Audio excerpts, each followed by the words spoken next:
Jonathan Tragrave for Stretty News TV, and I'm joined today by esteemed Spanish author, journalist and broadcaster Guillem Balague. And just a couple more regarding sort of other books. Another name that we discussed a tiny bit off camera was Pep Guardiola, someone that you've kind of chronicled as well. We're talking about Louis van Gaal, his philosophy, managers in the future that might be able to inherit that and progress it. Is Pep Guardiola someone, first of all, his affection for United, he's discussed it in the media before. Do you think that's realistic for the future? Pep Guardiola's coming to the Premier League. There's no doubt about that. Where he's going, nobody knows. And a lot of people are talking about Manchester City as if it was a done deal. He may end up at Manchester City. It's not a done deal. Yeah. So we'll have to see on that. But he's going to be looking for things like working with people that he trusts. Yeah. Club that has got history, or at least I'd say history stroke ambition to be huge. Yeah. And that United and City fit both molds. He's got a soft spot, I think, for Arsenal as well. Chelsea want to have him, so his options are open, certainly. One thing I know for sure, it doesn't matter what happens. Yeah. At this point, he hasn't agreed anything with anybody. And who, I mean, we're talking about Louis van Gaal's philosophy.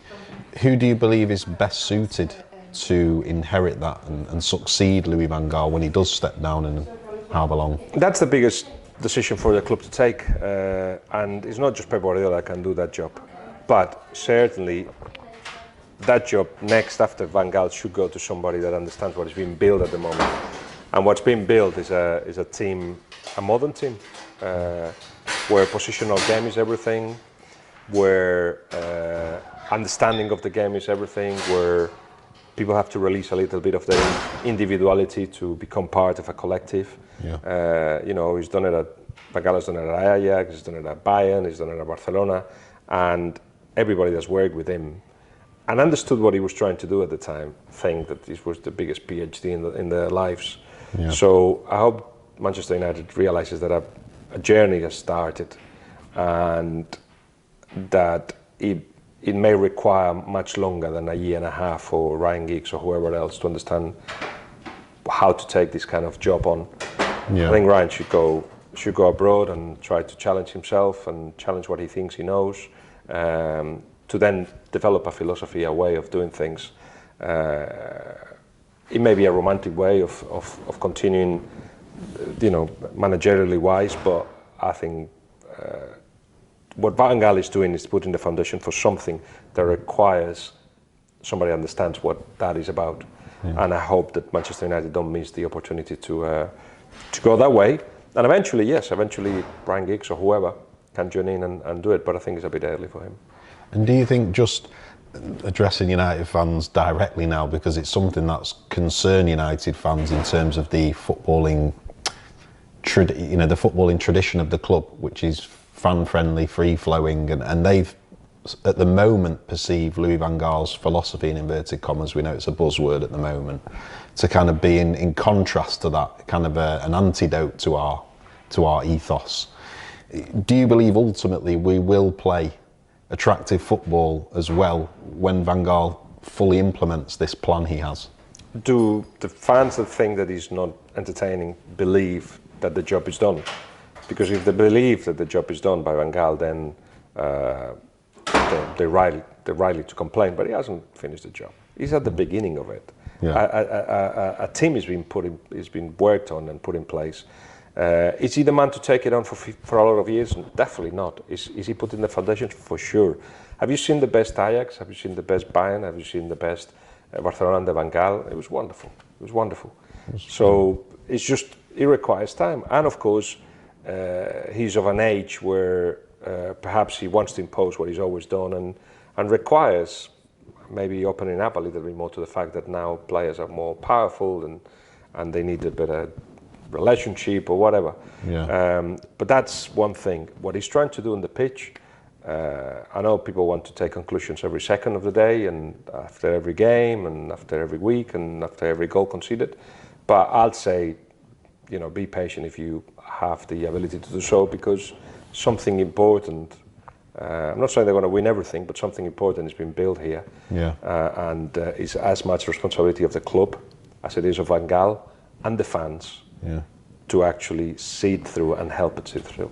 I mean, it's quite timely that we're talking now, because last night, even inside Old Trafford, there were sort of murmurings of slight booing and, you know, encouraging the team to attack more. Why are you saying the fans want it now? Of course they want it now. That's what we are, fans. We want it now. Yeah. But it's not happening now. Sorry.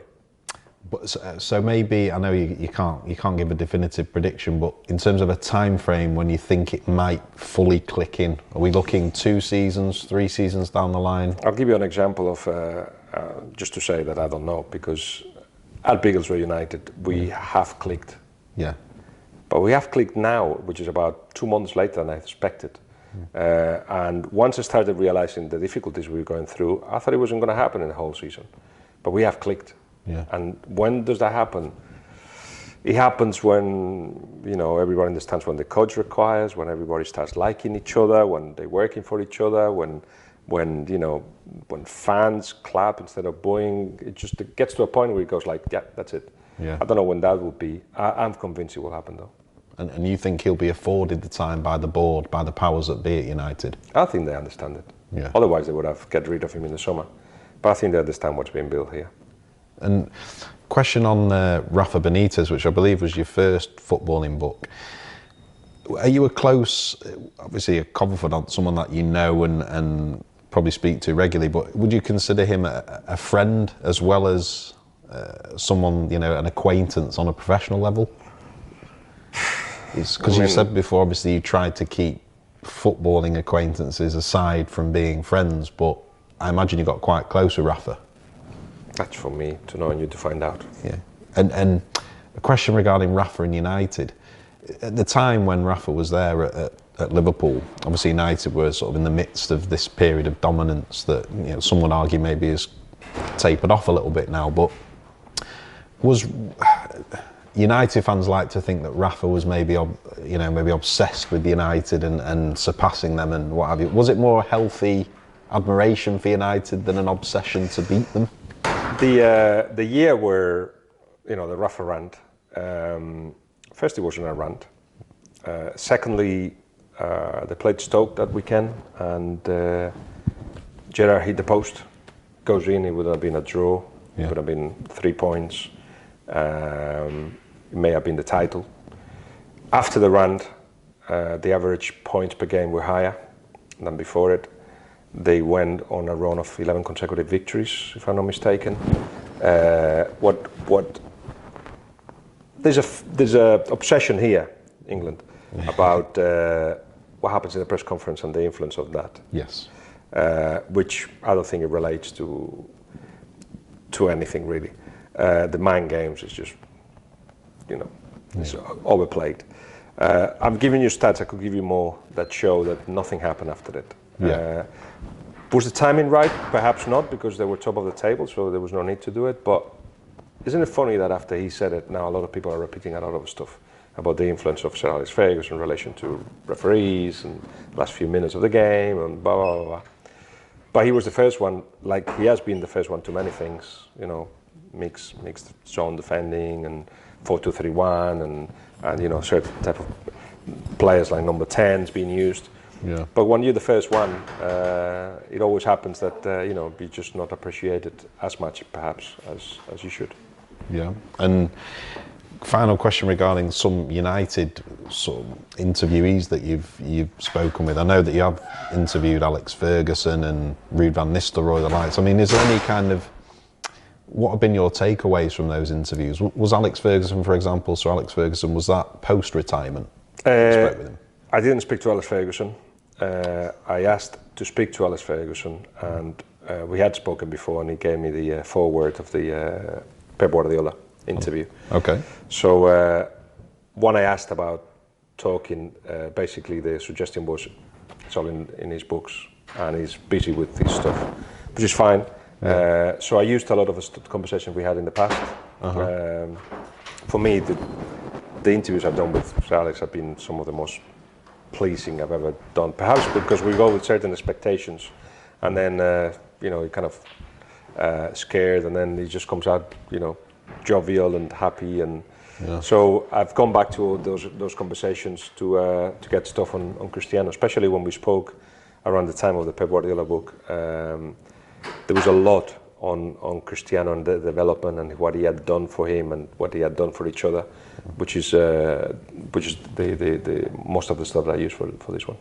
And David Moyes, I believe, is someone else that you've interviewed. Is that subsequent to his tenure at United? Yeah. And what was your kind of key takeaway from his reign at United? Was it just ill-fated? Well, as we can see, it's a team that is developing, is changing. I think he put a lot of emphasis on players that were coming, that didn't come, the Cesks, Ronaldos, and so on. So then he had to do with what he had.